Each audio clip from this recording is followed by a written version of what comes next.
Silid-aralan ni Ma'am Liza.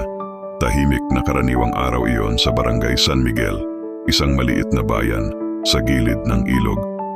Si Ma'am Liza, isang gurong public school teacher, ay abala sa pag-aayos ng kanyang silid-aralan.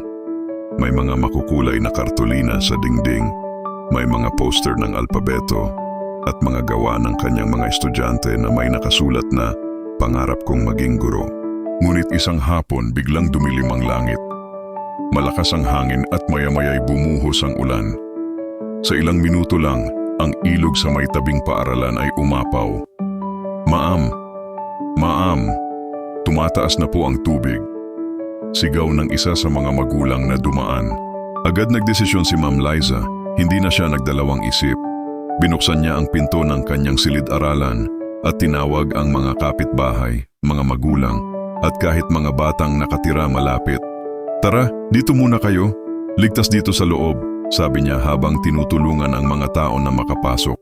Sa loob ng ilang oras, ang dating silid-aralan na puno ng tawa ng mga bata ay napalitan ng mga tunog ng ulan, iyakan ng mga sanggol, at paghingal ng mga taong pagod sa paglikas.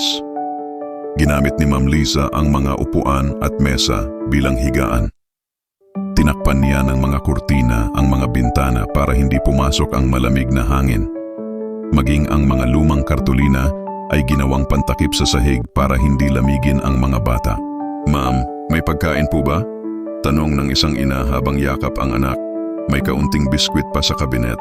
Hati-hatiin natin," sagot ni Ma'am Liza. Sabay ngiti kahit halatang pagod na. Kinabukasan, humupa ang ulan, ngunit baha pa rin sa labas. Dumating ang ilang rescuers at nagulat sila nang makita ang isang classroom na naging maliit na evacuation center. May listahan ng evacuees sa blackboard, may mga improvised na lutuan sa gilid, at si Ma'am Liza nakatayo pa rin kahit halos walang tulog. "Ma'am, kayo po ba ang in-charge dito?" tanong ng isang rescuer. "Hindi po. Teacher lang ako rito," mahina pero may ngiting sagot ni Ma'am Liza. Nang tuluyan nang bumaba ang tubig, nagsiuwian na ang mga evacuee. Isa-isa silang nagpasalamat sa kanya. May bata pang yumakap sa kanya at nagsabing, "Salamat po, ma'am. Akala ko po wala na kaming matutuluyan." Napangiti si Ma'am Liza at nang siya'y muling mag-isa sa silid-aralan, napatingin siya sa paligid.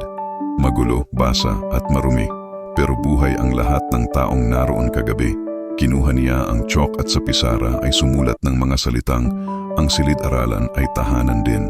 At sa mga susunod na araw, nang bumalik na ang klase, ikinuwento niya sa mga estudyante ang nangyari. Hindi lamang bilang aral sa sakuna, kundi bilang patunay na ang pagtuturo ay hindi natatapos sa loob ng klase.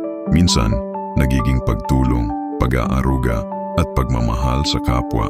Dahil para kay Ma'am Liza, hindi lang siya guro, siya ay ilaw sa gitna ng unos,